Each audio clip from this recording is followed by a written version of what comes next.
الان دوستان اومدم به یه ویدیوی دیگه با شری. یکی به سامسونگ خریدم و میخوام هزاران تا بلا سرش بیارم. اولش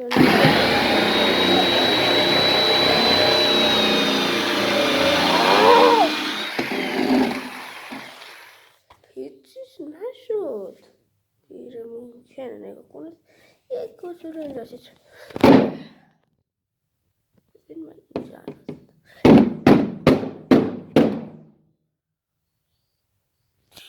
هیچ اینجا سوراخ دیگه است.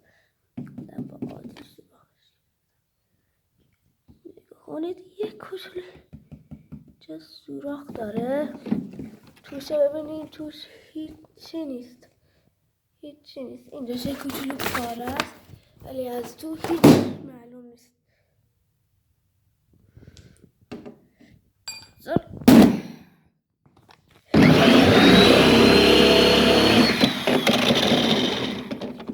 منگنه با منگنه رو اینجا جوا میکنی.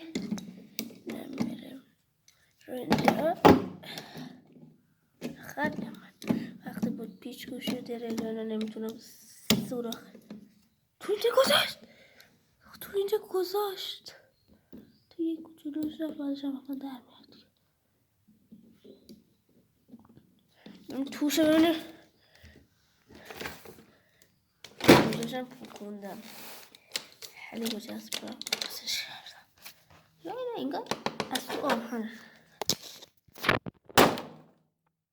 هیچیش نشد. این یه سوراخ دیگه است.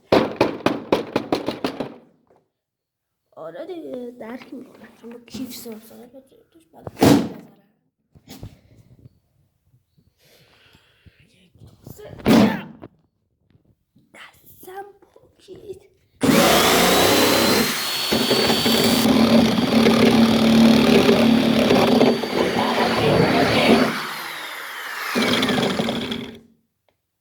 هیچیش نمیشه. ویدیوی کاملش رو تو کانال یوتیوبم گذاشتم.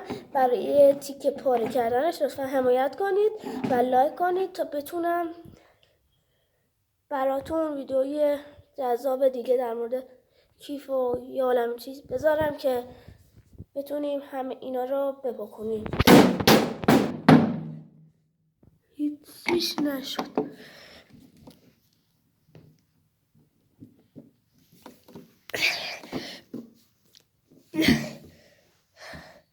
سوراخ نمیشه.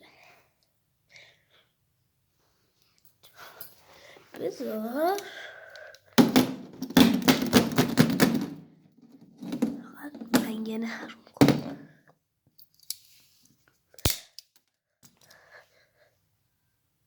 جا میزنم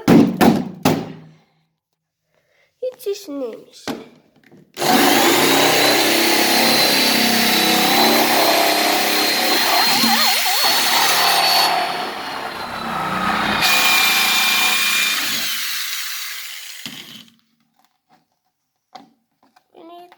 هیچیش نشد. از این ورم که اصلا به کیفشم نگرفت.